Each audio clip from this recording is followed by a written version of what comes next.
Professor Schöb, thank you for the most interesting lecture. And return to Hebrew. אנחנו נפתח את לדיון, לשאלות, להרצאה של פרופסור שייב.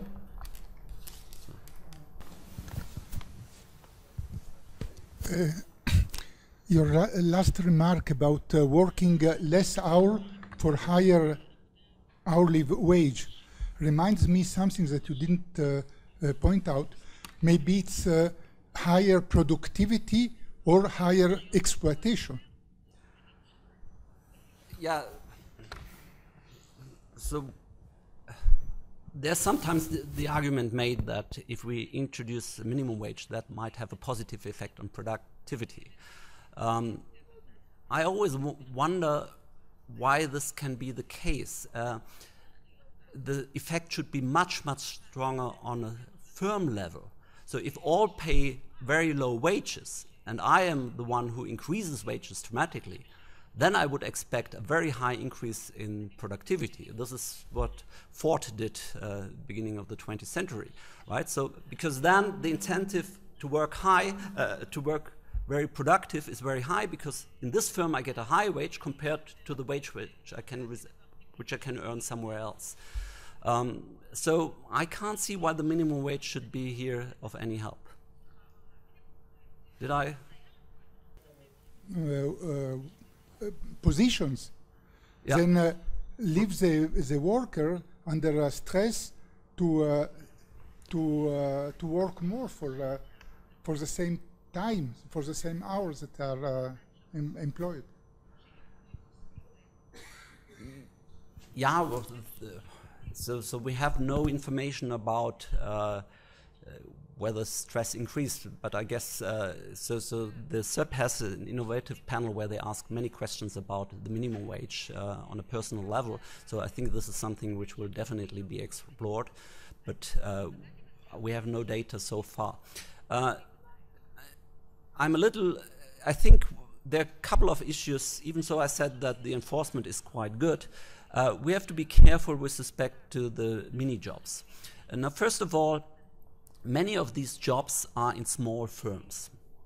And if you go to the east, there are some firms, let's say there's a small guest house where the neighbors work for 2 or 3 hours a day cleaning the rooms. The owner of the guest house is not a rich person, and the income is low, as is the income of the neighbor. And I think there's a silent agreement to just sign a contract where the hours are fixed, but being clear that one expects to make the same job as before. So I think this is one way to circumvent the problem of rising stress. But I think this is an issue that will be debated, definitely. אוקיי. שלום. אני רוצה לשאול שתי שאלות שהן קשורות. האם יש לממשלה בגרמניה כוונה ורצון להגיע לשוויון בין מזרח למערב גרמניה? והאם הנושא של המהגרים, לאו דווקא בשנה האחרונה, אבל יש הרבה מהגרים בגרמניה בשנים האחרונות בכלל, האם זה נתון שנלקח בחשבון בעבודה?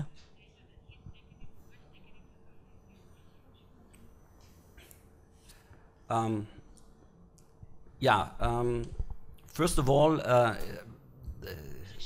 the German government has to establish comparable living conditions all over Germany. This is required by the constitution.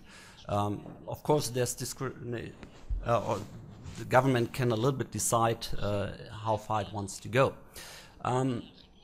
There was a debate when introducing the minimum wage whether we should differentiate between the East and the West, but it was not feasible because it was negative discrimination, right? So we would say this is the minimum wage for the West, and for the East they get less, because politically everyone, or particularly in the East, everyone demands the same wage for the same job, irrespectively of the productivity, the ability to sell the products, etc. So So that's the first case. Second question, sorry. About the immigrants. The immigrants, yeah.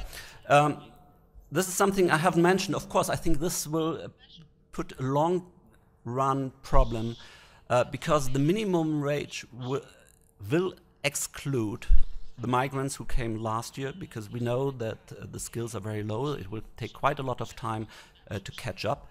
Second, we know from the migrants who are there for a longer time that education's level are lower. Our education system is still a system where the equality of opportunities is not very high. So this may have a long-term impact far beyond the direct integration into the labor market, about integrating people into society. I have a problem with your presentation. I'll go back to David Card many years ago, when everyone was convinced that raising the minimum wage would increase unemployment. David Card came out with his research in, I think it was New Jersey, and where New Jersey increased minimum wage, where all the states around it did not increase minimum wage, and he found that employment in New Jersey increased. You find the same thing. Minimum wage increased, employment increased, unemployment went down. Not only that, you find that actually the people who are working are enjoying themselves. They feel better. Now, you also find that people are working less hours. Maybe that's one of the explanations how employment increased. So people are working less. I assume you didn't make any comment about it, that overall incomes didn't go down by 20% like the number of hours worked. So actually people are working less, getting probably decent wages, and they're happy about it, and yet you grumble. Yes, I grumble. And you make a kind of a calculation, not a measurement, a calculation about jobs lost. Well, you know, we can calculate according to our ideas a lot of things, but I think basically you come from a position where, had it been your decision, minimum wage wouldn't have gone up. However, it went up. Politicians thought differently, and the results seem quite positive. And I admit they are not very comfortable for economic theory as we know it. You might not wonder, I completely disagree. Now, the problem is part of what I wanted, part of the answer I reserved for the symposium discussion later on. But first of all, there's an ongoing empirical debate. Card and Krieger is one example. They found no effects or even some positive effects. If you look at the survey by Neumark and Wascher, you find a completely different setting. My reading of the literature is that we have no clue empirically whether the minimum wage definitely hurts the economy, except for a few parts. For example, youth unemployment in France. Here I'm definitely sure it's about the minimum wage. So here the empirics is not in. The court is not in yet. Second, with respect to theory, now we did some simulations about that, and we said, okay, theory, at least we have two competing theories. The one theory is the classical, neoclassical labor market with labor market flexibility, wages paid according to productivity, marginal productivity, etc. And on the other side, we have the monopsony model, which can be explained by intransparencies of the labor market as well, right? Search models can explain that. So we have taken both into account. And then we looked at, for our simulations, about the monopsony model, what does empirics say? And there we were pretty disappointed. There's hardly anything, except for Card and Krieger. they had, I think it was in the book, says that the maximum markup on the marginal wage is 20%. So if someone has a productivity of €6, the wage might only be €5 for the marginal worker.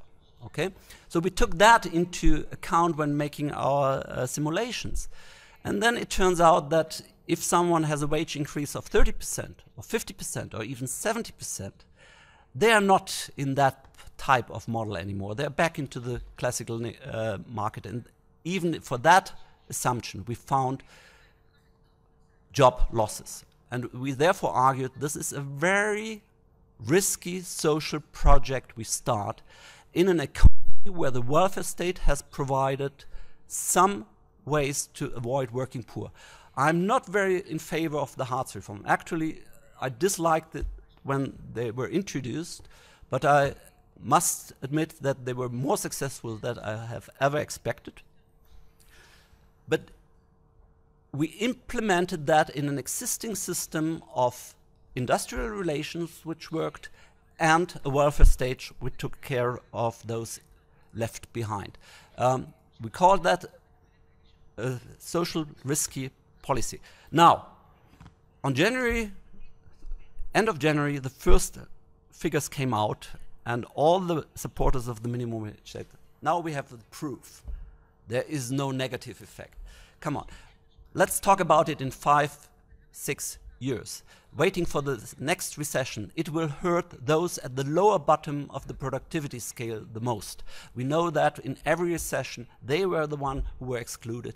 And my guess is, if they're excluded once, they will not return into the labor market when the minimum wage remains high. I was pleading for keeping the minimum wage at its level in 2017 in order to at least have a minor increasing opportunity for the migrants to enter the labor market, rather than taking the 4% wage increase over the whole wage distribution in the last years, and even taking some wage increases which didn't have taken place before the negotiations in the minimum wage commission took place, because the labor market functions well. We will suffer from that, and I will make I will come up with another proposal later on, and what I think is a better policy. And second, my guess is Germany will at least, or in 2 or 3 years' time, follow the French example, which is not a good one, that is subsidizing the minimum wage.